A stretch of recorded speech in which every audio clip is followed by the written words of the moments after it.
네, 여러분 만나서 반갑습니다. 정말 오랜만에 찾아뵙습니다. 오랜만에 제가 여러분들을 찾아뵙게 된 이유는 오늘은 조금 새로운 거를 소개하고자 합니다. 뭐냐면 약술형 논술이라는 제도를 소개해 보려고 합니다. 일단 여기 아래쪽에 제목에도 적혀져 있지만 4등급부터 6등급까지 좋은 대학에 갈 수 있는 그런 좀 새로운 패러다임이라고 생각을 해주시고 좀 오늘 주의 깊게 보시고 나한테 해당되는 게 있는지 아니면 뭐 해당 사항 없어서 다른 거 해도 되는 건지 한번 알아보도록 하겠습니다. 자, 첫 번째. 고3들은 잘 모르는 약술형 논술의 오해와 진실. 제가 질문들을 한 6개 정도 준비를 해봤거든요. 그래서 아마 고3들이나 학부모님들은 조금 처음 들어보는 거일 수도 있을 것 같아요. 그래서 제가 좀 구체적으로 많이 궁금해 하시는 사항들을 가지고 좀 답을 해가면서 진행해 보도록 하겠습니다. 자, 첫 번째.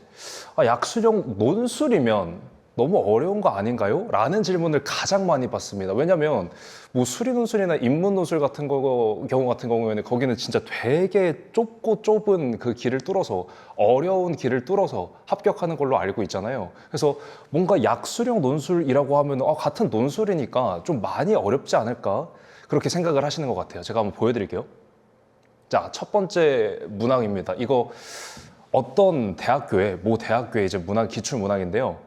딱 봐도 조금 난도가 있어 보이죠? 자, 여기는 지금 3차 함수가 이렇게 있고요. 여기는 뭐 8제곱근. 그 다음에 갑자기 미적분 문제인 줄 알았더니 벡터도 나오고, 그 다음에 구하는 것도 엄청 길고, 이렇게 생긴 게 바로 수리 논술입니다. 그래서 수리 논술은 진입장벽이 사실 높은 건 맞고 정말 수학을 잘하는 친구들, 수학적인 재능이 있는 친구들, 그리고 인문 논술도 마찬가지로 재능이 있는 친구들, 글 잘 쓰는 친구들, 이런 친구들이 붙는데, 자, 중요한 건 지금 약술형 논술이 이 정도로 나오냐는 거예요. 자, 보시게요. 자, 두 번째. 이게 지금 약술형 논술 기출 문제입니다. 자, 우리가 평소에 보던 대로 3차 함수 fx 이렇게 귀엽게 나왔고, 자, 가나 조건도 평상시에 보던 대로 이건 미분계수의 정의 같은 거, 그 다음에 얘는 0분의 0꼴, 이런 거를 딱 그냥 주어진 거예요. 그러니까 평상시에 우리가 하는 거랑 별반 다를 게 없고, 사실 이 문항은 거의 대부분 다 연계교재에서 출제가 되기 때문에 크게 어렵지 않게 성실하게 학습만 했다면 무조건 풀 수 있는 문항입니다. 다시 한번 보여드리면 전에 봤던 이것과 그 다음에 약술형 논술로 나온 이 문항 자체의 난도는 진짜 하늘과 끝이라는 얘기예요. 그래서 논술이라는 단어에 쫄지 마시고, 만약에 자기가 가고 싶은 대학이 조금 추후에 설명드리는 내용이 있다고 하면은 무조건 한번 준비해 보시는 걸 추천드립니다. 자, 두 번째. 내신과 수능 모두 자기는 4, 5, 6등인데 저 해도 될까요? 자, 제가 드리는 답변은 무조건 해야 된다는 겁니다. 왜냐하면 4등급부터 6등급까지 갈 수 있는 대학이 사실 인서울권에는 그렇게 많지가 않고 수도권에서도 사실 크게 메리트가 없거든요. 그래서 만약에 자기가 내신과 수능에서 조금 취약점이 있다고 하면 무조건 수시 카드를 버리지 마시고 그거를 약술형 논술로 쓰셔서 무조건 도전을 해봐야 된다고 생각합니다. 왜냐하면 일단 첫 번째로 논술 점수 위주의 선발을 하기 때문에 충실하게 지금부터 준비를 한다고 했을 때 국어 수학만 잘해도 합격 가능하고요. 그 다음에 수능 최저 많이 어려워하잖아요. 논술, 일반 논술 같은 경우에는 매우 좀 높은 편이고, 그 다음에 교과나 학종 같은 경우에도 당연히 이 조건들보다는 수능 최저가 빡센 편입니다. 그러나 약술형 논술에 들어가는 수능 최저는 거의 안 보는 대학도 되게 많아요. 그리고 들어가더라도 한 과목 아니면 2과목 이 정도까지입니다. 자, 그래서 꼭 이거를 염두를 해두시고 원래 4등급부터 6등급 성적으로 가지 못하는 대학에 한번 도전을 해보자는 거죠. 약술형 논술로. 자, 세 번째, 이거 많이 궁금해 하시는 것 같아요. 자, 어떤 대학이 그럼 약술형 논술로 선발하나요? 제가 가고 싶은 대학이 있을까요? 라는 질문입니다. 제가 한번 쫙 정리를 해봤습니다. 자, 첫 번째, 뭔가 등급을 매기기에는 좀 그렇긴 한데 뭐 여러분이 선호하는 별로 S등급, A등급, B등급 이렇게 지금 나눠왔고요.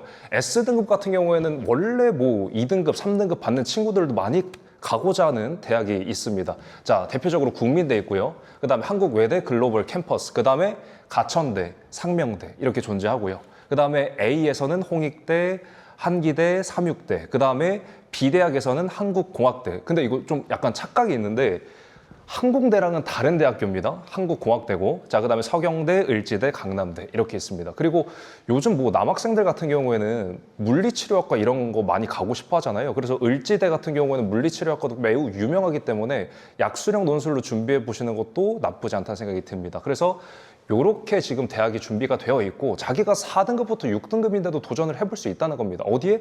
국민대, 가천대. 원래 국민대를 교과로 뚫어내려면 2.5등급에서 3등급 사이여야지만 도전이 가능합니다. 학종으로는 조금 낮을 수 있겠지만요. 자, 근데 4등급부터 6등급까지도 충분히 약수령 준비하시면 국민대나 가천대 라인까지도 도전을 해볼 수 있다는 거를 염두에 두셨으면 좋겠습니다. 그러니까 무조건 하는 게 좋죠. 자, 그리고 이게 지금 대학 제가 쫙 나열해 드리긴 했지만 과별로 또 다르고 또 학교마다 이게 준비해야 되는 수준이 다르기 때문에 그거 자세한 내용은 등록 후에 입시 상담을 저와 같이 하시면서 좀 구체적으로 방향을 먼저 짜보시는 게 중요할 것 같습니다. 자, 네 번째. 저는 정시 준비생인데 전 내신 포기했고 정시만 준비하고 있는 사람인데 같이 약수령 논술을 병행해도 될까요? 라는 질문입니다. 자, 첫 번째.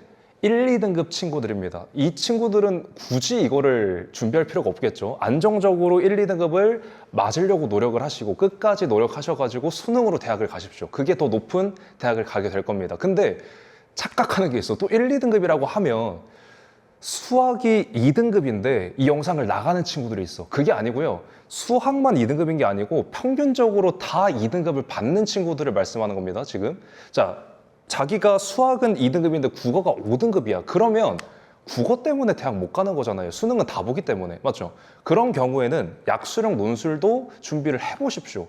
왜냐하면 국어 5등급이 갑자기 수능 날에 2등급 받을 확률 거의 없습니다. 그래서 만약에 어떤 특정 과목이 약하거나 아니면 뭐 좀 사탐 준비하는데 어려움이 있거나 이러시면 약수령 논술도 꼭 거기에 넣어주시라는 겁니다. 자, 그래서 평균 1, 2등급으로 나오는 학생들은 영상을 나가시고 자, 이제 여기서부터가 시작되죠. 자, 보통 3, 4등급 왔다 갔다 하는 중상위권 친구들이 많을 텐데 이런 친구들은 약수령 논술을 병행하시면서 너무 시간 투자하실 필요 없고 원래대로 수능 공부를 하시되 일단 서술 연습에 조금 집중을 하시고 그러니까 수능 같은 경우에는 객관식이니까 그냥 답만 내면 되잖아요. 이거는 조금 서술을 해야 되기 때문에 그 정도 연습을 하시고 나머지에는 다 수능에 올인을 하셔도 좋다. 라는 생각이 들고요. 취약 개념만 좀 점검하는 식으로 약수령 논술을 준비하면 된다라는 답변을 드리겠습니다. 자, 마지막. 이 친구들이 가장 중요해. 수능 4등급부터 6등급 사이면 사실 수능으로 아까 보여드렸던 S대학 당연히 불가능하고요. A대학도 사실 간당간당하고요. B대학은 갈 수 있긴 하나 그래도 조금 위태위태하는 경우가 있습니다. 자, 4등급부터 6등급 사이면 약수령 논술을 거의 메인으로 가져가도 좋을 정도로 이 제도는 정말 좋고요. 약수령 논술 공부로 완전한 좀 기초를 다지세요. 약수령 논술이 아까 설명드렸듯이 수능에서 되게 쉬운 문제에 해당된단 말이에요. 그래서 그것들로 조금 극복을 하시고 기초를 극복하시고 수능 준비로는 조금 더 고난도까지 준비를 해놓으시길 바랍니다. 그렇게 하면 약술도 챙기고 정시도 챙길 수 있게 될 거예요. 자, 그래서 약수령 논술은 이 등급대에서 수능을 준비하는 학생이라면 무조건 시너지를 발휘할 겁니다. 그래서 꼭 저는 같이 병행을 해주셨으면 좋겠다. 자, 5번째 질문. 자, 이것도 많이 나오는 질문 중에 하나죠. 수능 최저, 내신 성적 많이 보나요? 제가 내신이 막 7등급도 있고요. 막 역사 같은 경우에는 막 6등급, 5등급 막 이런데 그런 망친 내신으로 그리고 저는 수능 최저를 맞출 자신이 없는데 그런 최저로도 제가 이 약수령 논술을 준비해도 됩니까? 불안하죠. 자, 하지만 거의 약수령 논술 보는 대학, 그냥 거의가 아니고 거의 100% 대학이 수능 최저 대학이 거의 없고요. 그리고 있더라도 한 과목 보거나 그 정도입니다. 그래서 전혀 부담 없이 수능도 응시하실 수 있고 두 번째, 내신 반영 비율이 없는 대학도 엄청 많고요. 반영하더라도 20% 정도 반영하는데 그게 합부를 가를 정도로 그게 크지 않아요. 뭐에서 합불이 갈라지냐? 약수령 논술 그 성적으로만 거의 90% 이상 합불이 결정됩니다. 그러니까 지금부터 빠르게 누구보다 시작해서 그 합격선에 먼저 도달하는 자가 합격자가 되는 겁니다. 알았죠? 그래서 성실할 생각만 하시고 꾸준히 공부할 생각만 하시면 지금부터 준비하더라도 4등급, 6등급 그런 거 상관없이 무조건 합격하실 수 있다라는 답변을 드리겠습니다. 그러니까 준비하셔야 돼. 언제부터 준비하는 게 가장 좋을까요? 사실 언제부터 준비하는 거는 미리미리 준비할수록 좋죠. 근데 일단 대략적인 통계를 말씀드리면 대부분 약수령 논술 제도라는 거를 파악해서 빨리 준비해야겠다라고 생각하는 게 거의 후반기입니다. 그러니까 언제냐면 거의 9월 달. 그러니까 원서 쓸 때 정도 약수령 논술 준비 한번 해볼까? 라는 생각으로 갑자기 쓰는 경우가 많아요. 그러다 보니 준비할 기간 없죠. 연계교재 풀어본 적도 없죠. 준비 하나도 안 돼 있죠. 그러나 썼기 때문에 대학 가서 시험은 보죠. 그런 친구들이 거의 8, 90% 이상이에요. 그러니까 그런 친구들과 경쟁해서 이기는 게 생각보다 쉽겠어요? 어렵겠어요? 당연히 할만합니다. 실질적인 경쟁률은 거의 없다는 거예요. 그러니까 준비해서 보는 친구들이 없기 때문에 웬만하면 최대한 빠르게 여름방학 때 전부터 준비를 해서 성실하게 준비를 해서 그 친구들을 이기고 본인이 합격 라인에 들어가는 걸로 생각하시는 게 좋을 것 같아요. 그래서 뒤늦게 10월부터 준비하지 마시고 그 다음에 우리는 먼저 미리미리 준비해서 가장 중요한 건 연계 교재를 쳐내는 거거든요. 연계 교재의 문항이 거의 대부분 다 연계가 돼서 문항에 나옵니다. 수학도 마찬가지고 국어도 마찬가지입니다. 그래서 둘 다 보려면 생각보다 양은 방대한데 무조건 시간만 있다고 하면 다 볼 수 있고 그 다음에 보면은 그냥 맞추는 거잖아요. 변형도 많이 안 됩니다. 그래서 성실하게 준비만 하실 수 있는 시간이 있다면 무조건 좋으니까 최대한 빠르게 시작을 하셨으면 좋겠고 저희는 5월 달부터 시작을 하니 그때부터 합류를 하셔가지고 꾸준하게 준비를 하시면 너무 좋겠다라는 생각이 듭니다. 자, 그래서 입시는 이쌤에서 중요한 건 어떻게 그럼 약수령 논술 준비를 시키냐. 자, 저희는 5월 3일이라는 그 날짜부터 이제 시작을 해서 일주일에 한 번씩 국어랑 수학이랑 이렇게 지금 대비를 하는데 자, 그거에 대해서 간략하게 설명을 해드리겠습니다. 일단 5월 3일 날 개강을 진행하고요. 일요일입니다.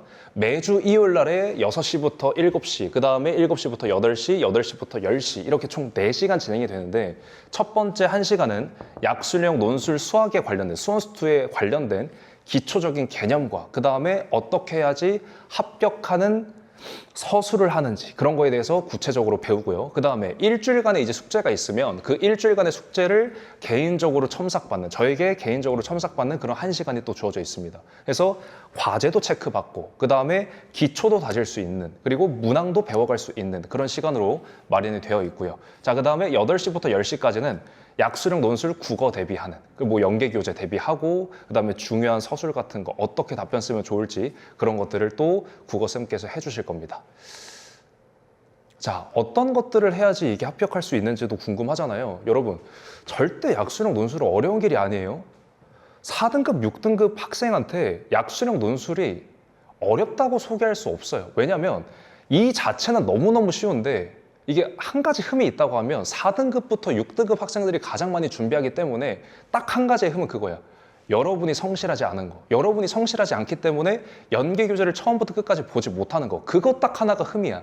그러니까 지금부터 차근차근 일주일에 한 번씩만이라도 저한테 과제 검사 받고 연계 교재 쳐내면 무조건 합격선에 도달할 수 있습니다. 그러니까 성실할 마음을 가지고 5월 달부터 시작을 해보자는 거고 자, 그 내용에 뭐가 있냐면 일단 첫 번째로 기출 분석해야겠죠. 뭐 유명한 가천대, 국민대, 상명대 이런 데는 기출 문제를 다 제공하고 있기 때문에 그것들을 저와 같이 첫 번째로 쳐낼 거고요. 자, 두 번째로 올해 연계 교재를 완벽하게 풀어낼 겁니다. 자, 한 수학으로만 따지면 500문항이야. 얘들아, 500문항 보고 합격할 수 있다고 하면 무조건 500문항 다 외워야 될 거 아니야. 자, 근데 그걸 못해서 불합격하면 진짜 슬프죠.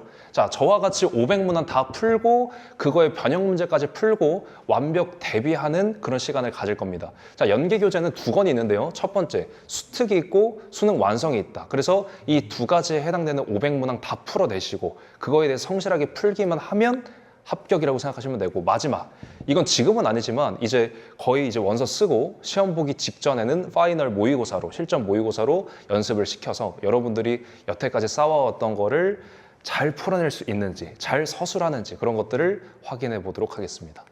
자, 이렇게 하면 약수령 논술은 가볍게 합격하실 수가 있고 생각보다 공부해보면 공부시켜보면 작년 기준으로 봤을 때 문항이 어렵지도 않고 그리고 준비해야 될 게 빡세지도 않아가지고 뭔가 제가 다른 제도랑 같이 도전을 하고 있는데 다른 입시랑 도전을 하고 있는데 생각보다 수월합니다. 이런 경우도 되게 많고 근데 또 4등급부터 5등급, 6등급 이런 친구들은 성실하지 않은 친구도 많아서 본인의 의지가 없는 친구들은 연계 교재를 시켰을 때도 그거를 다 못 해오는 경우도 많았어요. 그러니까 무조건 따라와야 되는 거는 쉬운 전형이긴 하나 여러분들이 좀 끈기 있게 열심히 할 준비는 해오셔야 된다라는 말씀을 드리고, 자, 저는 5월부터, 지금은 지금 4월 말인데 5월부터 공부를 시작해서 여러분과 함께 달려서 약수능 운수 합격할 때까지 함께 할 테니까요. 여러분도 먼저 오셔가지고 먼저 합격선에 도달을 해보시기 바랍니다. 저한테 궁금한 점 있으시면 학원으로 연락 주시면 됩니다. 네, 감사합니다.